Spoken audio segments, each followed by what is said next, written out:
everybody, Jack Powers, back at you with another exciting episode of Infamous Federal Prisoners. Check this out. What do you know about the cocaine cowboys? The ones who were traveling from Colombia to the United States and doing all this smuggling. We're going to talk about a fella who helped to found the Medellin cartel. His name is Carlos Lehder. Carlos is a very interesting person. He's German-Colombian. He spent 33 years in federal prison. He was just released in 2020. He got a reduction in sentence because he testified against Manuel Noriega, Panamanian dictator or president or whatever, in his trial. He was in the prisoner witness program. He was at the prisoner witness program that's located in Florida, Tallahassee. His full name is Carlos Enrique Lehder Rivas,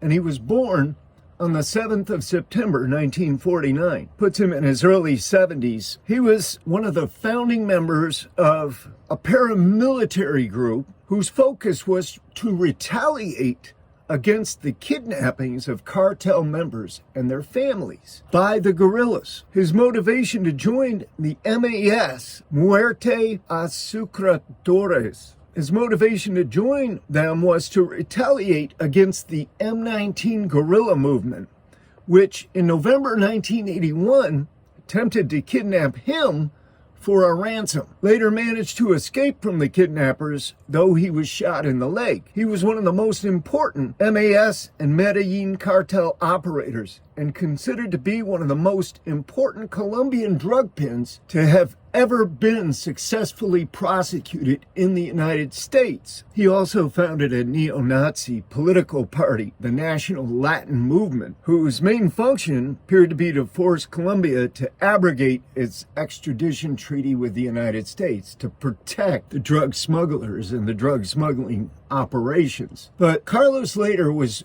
using, from very early on, Carlos Lehder was smuggling cocaine in the United States. He did get busted early on. He did spend a little time in federal prison.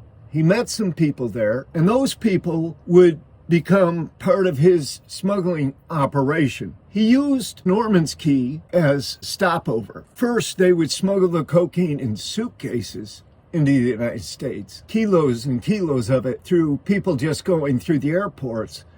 And, not back then, 70s, early 80s, you didn't have people searching briefcases or searching luggage like they do now. There was some searches, but it wasn't like it is now, of course. So they got through with a lot of it. They built up, of course. He formed political organization. Like I said, he was one of the founding members of the Medellin cartel. Medellin cartel was Pablo Escobar's game too. These were some serious players in the entire business. They had mass influence in the government, and these people were not afraid to pull the trigger. I mean, they did things that were just unbelievable. They attacked the Supreme Court of Colombia and went in there and killed a bunch of Supreme Court justices, gunned them down. They just pulled up on a bunch of motorcycles and went in there with bombs and AKs and machine guns and whatever else, grenades, and lit that place up. They definitely killed a lot of people in Colombia, and they had no problem killing people elsewhere as well. It was all part of the trade. Kidnappings were just part and parcel to the trade. Kidnap somebody's family, you kidnap them, you make the ransom be paid, you let them go. It was just the way things were done. The way it was just a money move, right? To me, this is what happens when there is a serious breach of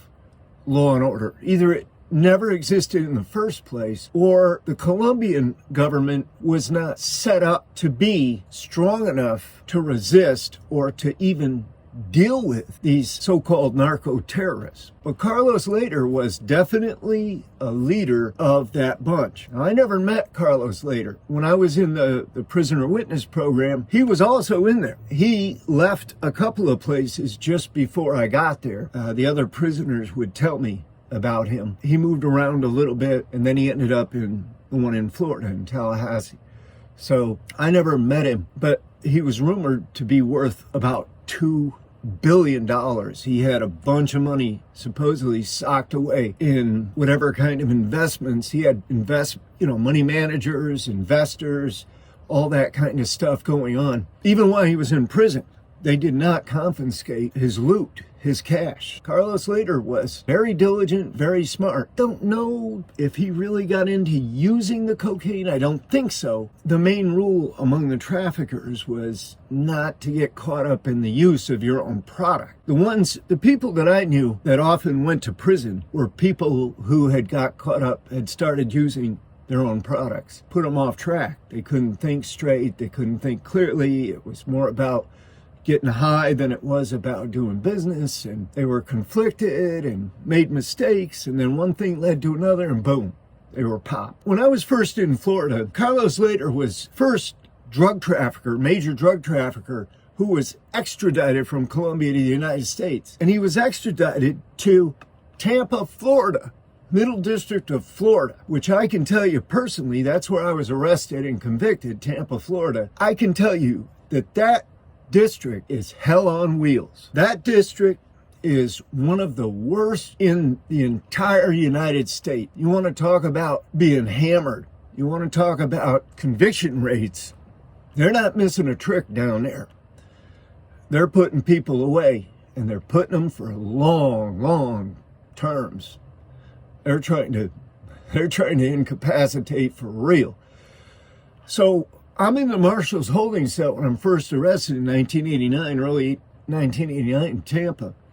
Going to court, I meet this guy who's in there for smuggling cocaine, black fella. We get to talking and he tells me, yeah, I'm indicted for possession, distribution of cocaine, over 50 kilos or whatever. The thing about it was, listen to this, these guys are being indicted for conspiracy to distribute mass amounts of cocaine, but it's a dry conspiracy, what they call a dry conspiracy. There are no drugs located or found. Nothing. Zero. Not even the residue. And to top it off, this guy showed me his indictment, and he was charged in a conspiracy with others, but the others were listed as being unnamed co-conspirators. And then others were listed as unknown co-conspirators. Think about it.